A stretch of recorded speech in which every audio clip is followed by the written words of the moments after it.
जन्म का क्या मतलब होता है? मैं समझता हूँ कि बहुत कम लोग इस बात को समझ पाते हैं, क्योंकि मुझे भी एक बार किसी ने कहा कि आपके बच्चे का जन्मदिन क्या है। मैंने कहा मुझे नहीं मालूम। मैंने क्या कहा, मुझे मालूम नहीं। जन्म को समझने के लिए थोड़ी देर के लिए एक थोड़ा सा अर्थ बता करके देखूंगा कि उससे पहले हमें मृत्यु को समझना चाहिए। मृत्यु किसे कहते हैं? फिर जन्म अपने आप उत्तर दे दोगे, अभी तक उत्तर नहीं दे पाओगे, लेकिन ये उल्टा बता देंगे तो आप सीधा अपने आप बताओगे। मृत्यु कहते हैं इस शरीर से आत्मा का अलग हो जाना। मृत्यु किसे कहते हैं? बताइए, जन्म किसे कहेंगे? फिर इस शरीर से आत्मा का आ जाना, शरीर से आत्मा का मिलन हो जाना या संपर्क हो जाना। पंच महाभूतानि शरीरी समवाया पुरुष इति उच्यते। जन्म उसे कहते हैं जब पांच तत्वों से आत्मा का संयोग हो जाता है। और ये संयोग कौन करता है? माँ और पिता मिलकर के संयोग करता है और ये सोचता है कि हे परमात्मा, हमारे घर में एक सुंदर सा फल आए, सुंदर सा फल लगे हम दोनों गृहस्थ रूपी पेड़ पर।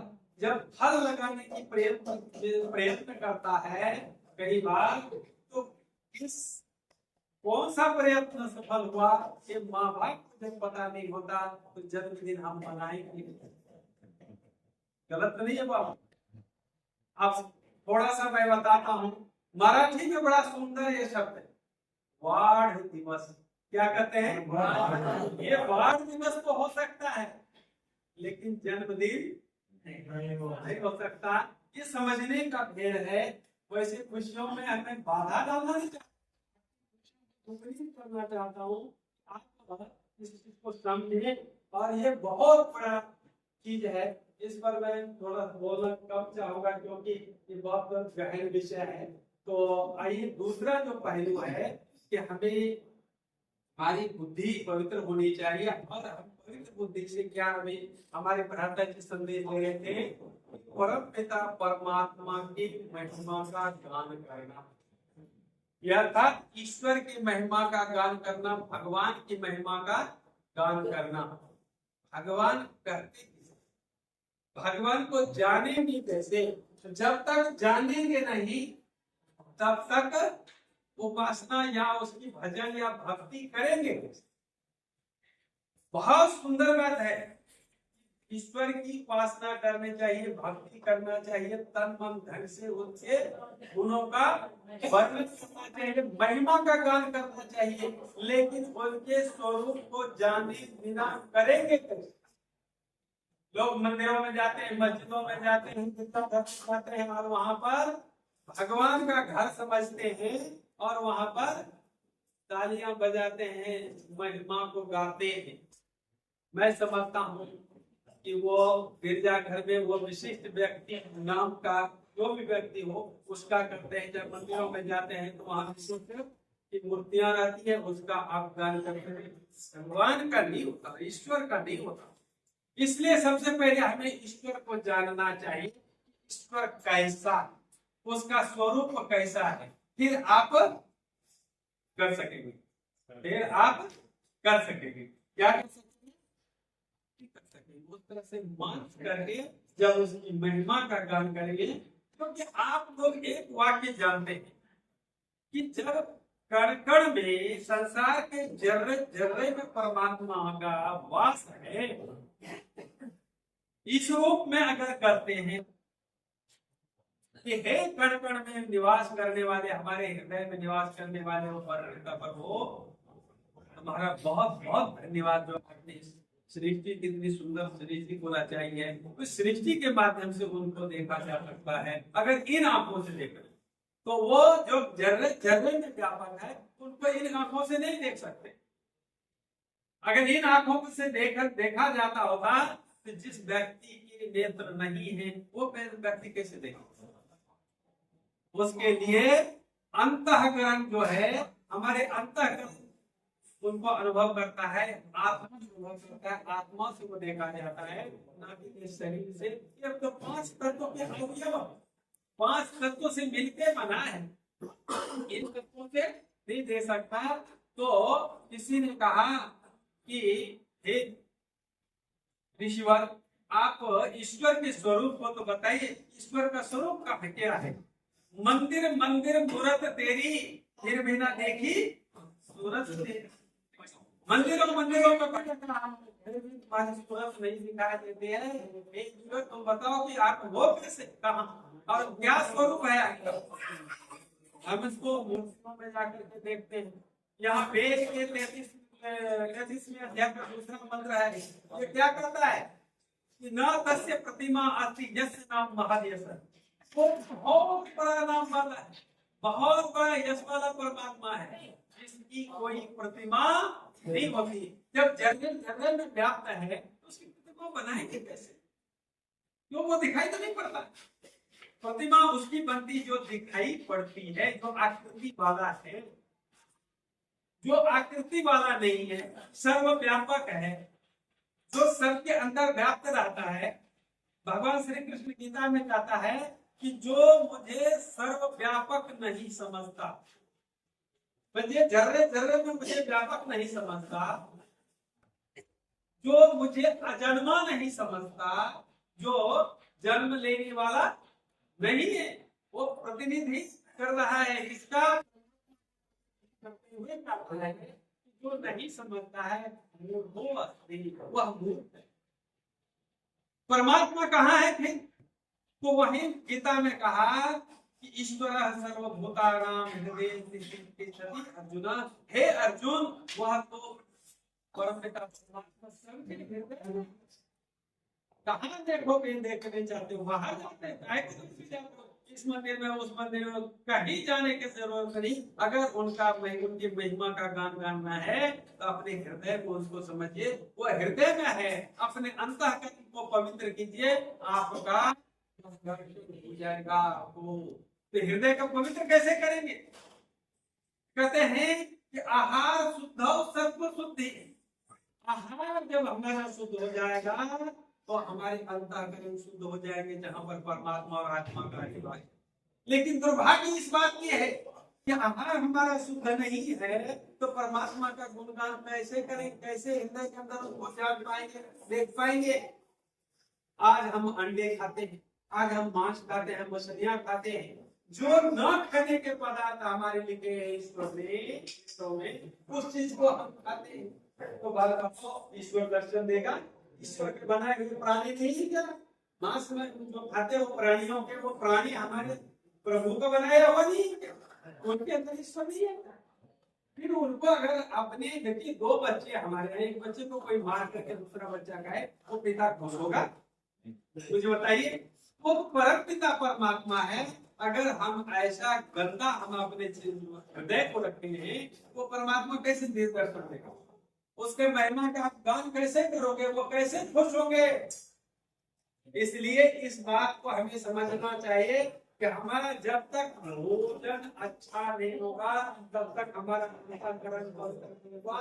जब तक अंतःकरण पवित्र नहीं होगा तो बिना अशुद्ध अंतःकरण से उस परमात्मा की भक्ति नहीं होती, उसके महिमा नहीं गाए जाते। उनको गाना है, देखना है, दर्शन करना है उनके स्वरूप को। तो भगवान क्या कहता है श्री कृष्ण कि सबके हृदय में परमात्मा निवास करता है। और भगवान रामचंद्र जी का जब जीवन चरित्र लिखा तुलसीदास जी ने, तो वहां पर तुलसीदास जी क्या कहते हैं कि प्रभु ईश्वर कैसा है? तो बिन पग चले नहीं बिनु काना, अबिन कर करे करे बिना।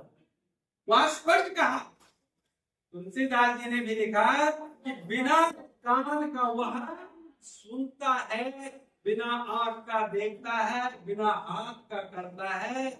ये हाथ पांव वाले वह परमपिता परमात्मा नहीं है। जिसकी हमें भक्ति करनी है वो तो हमारे हृदय में है।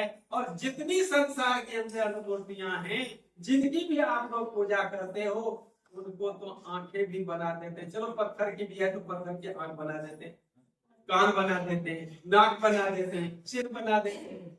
क्या वो मूर्ति है? क्या वो भगवान हो सकती है वो मूर्ति?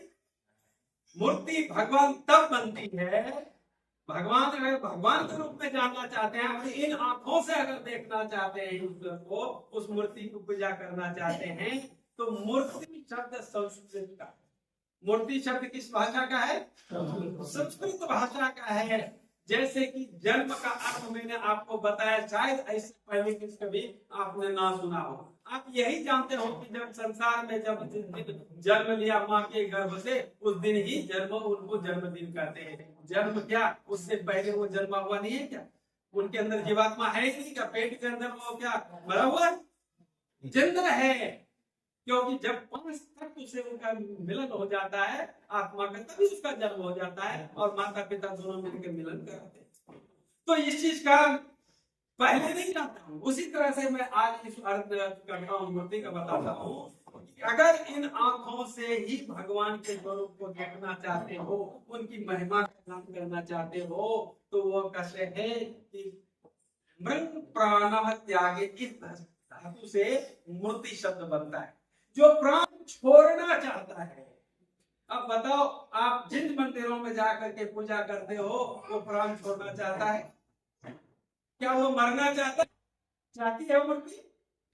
अगर मूर्ति हो तो मरना चाहेगी। वो तो मूर्ति नहीं, उसको पुतला कहा जा सकता है, एक आकृति विशेष कहा जा सकता है।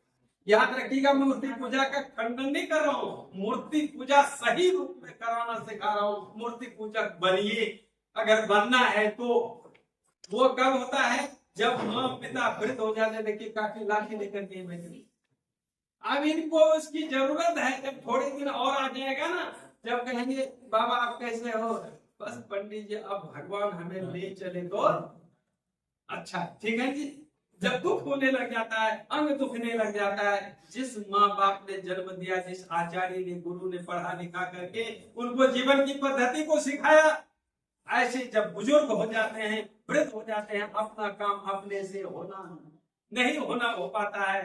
लेटरिन के लिए, पेशाब के लिए, नहाने के लिए, दवाई के लिए, अनेक काम के लिए पराधीन हो जाता है। और इसी दिन को के लिए पुत्र को जन्म देते हैं। एक विशिष्ट अवस्था में ईश्वर से प्रार्थना करते हैं, ईश्वर बुढ़ापे का एक लाठी दे। किस दिन के लिए? तो उस दिन के लिए, उसी दिन वो बाप बनते हैं जिस दिन उनको उस अवस्था में आ जाते हैं, उस दिन वो पिता बनते हैं। अगर उनका पुत्र सेवा करे, अगर सेवा करे तो उस दिन पुत्र बनते हैं। कोई जन्म लेने मात्र से कोई पिता नहीं हो जाते हैं, पुत्र को जन्म देने से, और कोई पुत्र नहीं बन जाते हैं जन्म लेने से। कोई पुत्र, ये मेरी भाषा, परिभाषा, आप मत इसका गलत लीजिएगा। मेरा विचार जो है कि जब वह पुत्र का निर्माण करती है माँ, तो निर्माण इसलिए करती है कि बुढ़ापे में उसी तरह से जैसे जन्म दे करके अनेक वर्षों तक हम पुत्र साफ करते हैं, कष्ट को सहन करते हैं, और हमारी उम्र का हो जाते हैं, तभी जब घर जाते हैं तो माँ एक कपड़ा थोड़ा गंदा हो गया साफ कर देना, वो माँ साफ करती है इस उम्र तक। तो ऐसी माँ जितना कष्ट करके अपने पुत्रों की सेवा करते हैं, पालन पोषण करते हैं, वैसा ही अगर बुढ़ापे में उनका करने लगे, पुत्र करने लगे, तो सही अर्थ में पिता वो तब कहला जाते हैं, और पुत्र भी तब कहलाता है जब सेवा करे। अगर वृद्धाश्रम में भेज देते हैं तो हमने जन्म देकर के क्या किया? पिता बन करके क्या पिता बने? कोई फायदा हुआ? पिता हुए थे? वृद्धाश्रम में भेज देते हैं, जवान होने के बाद अपने पति पत्नी मजे करते हैं, और बूढ़ा बूढ़े को भेज देते हैं वृद्धाश्रम में। याद रखिए, मैं नहीं समझता आपको वो पिता पे रहेंगे, वो नहीं, मैं नहीं समझता को पुत्र है। पुत्र तब है जब अपने माता पिता की इस अवस्था में सेवा करे। ऐसी मूर्तियों की, जो मूर्ति की सेवा करने से जीवन में सुख मिलता है, जीवन का कल्याण होता है। जिस समय कल्याण होने की आशीर्वाद लेना चाहिए उस बुजुर्गों से, उस समय तो हम वृद्धाश्रम में भेज देते हैं। तो ऐसी अवस्था में जो चली जाती है, ऐसे बुजुर्गों की जो अब चाहता है कि भगवान हमें ले चले, तो ऐसी अवस्था में सेवा से करने वाले को मूर्ति पूजा करते हैं, वो मूर्ति है। और इसकी पूजा कीजिए। अगर इस रूप में करना ही चाहते हैं, देख मूर्ति के रूप में करना चाहते हैं, तो इसे मूर्ति कहते हैं। और इसको आत्मा, माँ को क्या कहते हैं मराठी में? आई। आई इसीलिए कहते हैं कि आ म्हणजे आत्मा और ई म्हणजे ईश्वर, जिसके हृदय के अंदर रह करके परमपिता परमात्मा, जिसके आत्मा में रह करके परमपिता परमात्मा निवास करके हम और आपकी रचना करता है, वही सृष्टि का निर्माण करता है। परमपिता प्रभु सृष्टि का निर्माता है, हमारा और आपका निर्माता है, तो वह परमपिता परमात्मा का रूप आई, जिसके अंदर आत्मा परमात्मा, जिसके आत्मा में परमात्मा का वास होता है, वैसे तो जलने जलने में वास होता है। इसलिए अगर भगवान के रूप में अगर गुणगान करना है, ऐसे माता पिता का करो जिसने हमें अवतरित किया, पाला पोषा, इस मूर्ति के रूप में कीजिए। और भगवान सर्वव्यापक है, उसके रूप को अगर इस तरह से जानते हैं, इस तरह से मान करके अगर आप करते हैं, भगवान को भजते हैं, तो ठीक है, गुणगान करना आपका सफल है, आपका जीवन सफल बनेगा। वेद के यजुर्वेद के 40वें अध्याय का 8वां मंत्र उनके स्वरूपों का वर्णन करते हैं। कहते हैं, हे विद्वानों, हे लोगों, तुम ईश्वर के रूप को जानना चाहते हो, तो कहते हैं सपर्यागात, वह सर्वव्यापक, अकाय वह शरीर से रहित है, असना मेरा वह दस नारियों से रहित है, वह अवर्णित, वह छिद्र रहित है, घाव आदि से रहित है। परमपिता प्रभु, उसके घाव आदि उसके मुंह में नहीं है, ना शरीर है उसका, ना वो क्या है, बहुत शक्तिशाली है, सुक्रम बहुत शक्तिशाली है, बहुत वह ताकतवर है। और कवि मनीषी वह क्रांतदर्शी है, वह सबके मन के हृदय के अंदर की वृत्तियों को, जो हमारी वृत्तियां उत्पन्न हुई उसको जानने वाला है। हमारे मन में क्या चल रहा है वो सारे परमपिता परमात्मा के पास नोट होता है।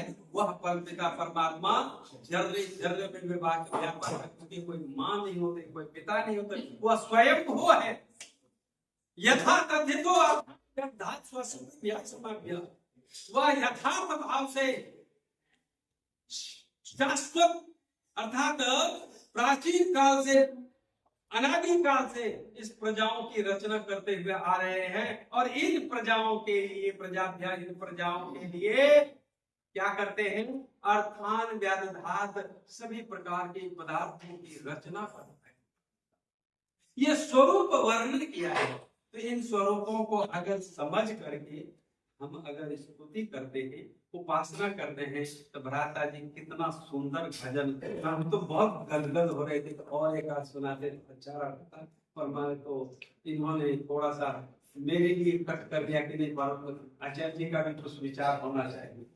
तो मैं आप लोगों के सामने थोड़े से विचार रखा कि परमात्मा का स्वरूप क्या है, माता पिता क्या है। आप परमात्मा के सही स्वरूप को जान करके अगर भक्ति करेंगे तो वह तो निराकार है, लेकिन साकार रूप में अगर करना चाहते हो तो माता पिता से बढ़कर के दूसरा भगवान इस दुनिया में नहीं है। ऐसे माता पिता की सेवा करना, शुश्रूषा करना और कभी नाराज नहीं होने देना।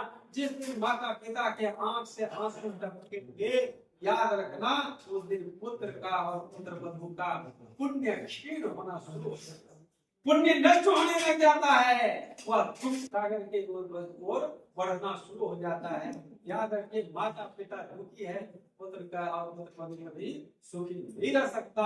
अगर अपने आप को सुखी रखना चाहते हैं, हम भाग्यवान बनना चाहते हैं, तो मैं समझता हूँ वो भाग्यवान है जिनके माता पिता जीवित है, जिनके माता पिता जीवित हैं, माता पिता की जो सेवा शुश्रूषा करते हैं, वो सबसे बड़े भाग्यवान हैं इस दुनिया में। तो ये पंडित जी जो हमारे बता रहे थे, शास्त्री जी, बहुत ही मार्मिक और बहुत ही गहन विषय, लेकिन एक संगीत के माध्यम से बता रहे थे, इसलिए आपको आह्लाद निर्माण हो रहा था, तालियां आप बजा रहे थे। लेकिन इन तालियों के पीछे जो छुपे हुए इनके रहस्य हैं, जहां तक आपको पहुंचाना चाहते हैं, वहां तक अगर नहीं पहुंचते हैं तो सिर्फ तालियां बजा करके होने वाला नहीं है। जो कुछ सुना रहे हैं वो अपने जीवन में धारण करेंगे तो आपका फायदा होगा, हमारा फायदा होगा। अगर आप नहीं धारण करते हैं तो आपका नुकसान होगा। इन्हीं शब्दों के साथ जो परमात्मा के और माता पिता के विषय में थोड़ा सा मैं रखा कि परमात्मा जले जले में व्यापक है। अगर रूप में देखना ही चाहते हो तो माता पिता की सेवा करना, शुश्रूषा करना, इनको प्रसन्न रखना, योग्य समय पर भोजन देना, दवाई देना, योग्य समय पर उनका सुनना और सुन करके उनके उसके अनुसार सेवा करना, आपके जीवन का कल्याण हो जाएगा। इन्हीं शब्दों से मैं अपने वक्त को विराम देता हूँ।